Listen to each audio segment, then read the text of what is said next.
do you find people's ability to conceal their own stuff and kind of understand what it is they're giving off correlates their ability to perceive similar behavioral leaks in others? No. Like, are there people, those don't correlate at all? Like, some people can be very self-aware. I think the about what they people might that be are, giving off. I think the people that are this is the thing, they're self-aware, and the perception of self-awareness, it's such a distinction. So I'll give you an example. It's also like when you're reading behavior. If I were to ask you a question like, all right, Jared, here's 10 spots. I want you to watch each of these spots, and I want you to tell me who is marginal, weak, or strong, like pre-flop spots, right? Sure. And just in that classification, for a better lack of words, or maybe select a range chart, or however you want to do it. That assignment's okay.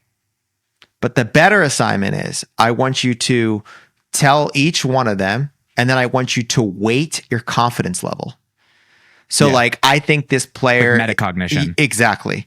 And a lot of the people who think, I don't know, maybe it's just my own bias or what I've been noticing, the people that pride themselves on being self-aware are the most, just tend to not be that self-aware, because they're only fully aware of the room that they're in. So they see every corner of the room, but they're not, and there's such a confidence that they're aware. So I'll tell you, like, I've tested some really like hot players that like, oh, I'm really good at reading behavior. I was like, let's see, here's like 100 examples, and they're like 55%.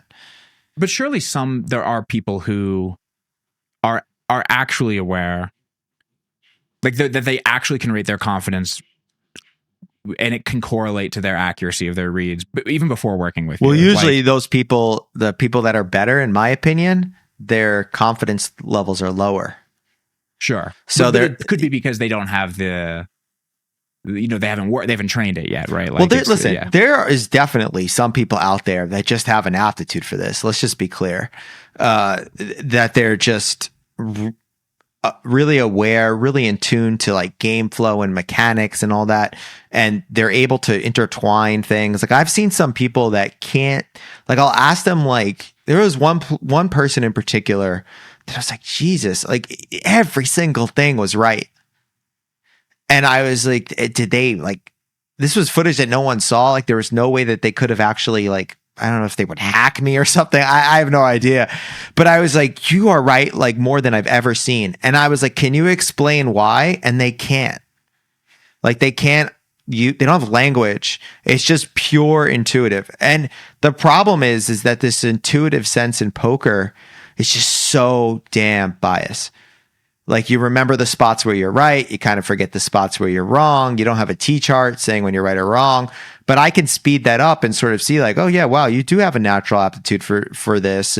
But I'll make the case that when you can't reverse engineer why you're doing something, it also can be dangerous, because then you make these claims of like, oh, this is a really good spot. Like, it's like 50% call, 50% jam right now, or something like that. So I'm just going to go with jam because I think that's better, right? Like, it's that kind of thing.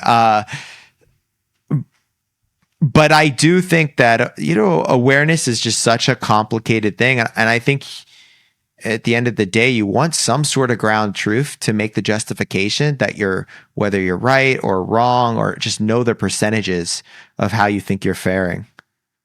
All right. Thank you so much for watching this clip of the Seeking Balance podcast. The full episode with Blake airs tomorrow at 1 p.m. Eastern Time. Please like and subscribe for notifications, and I'll see you all tomorrow.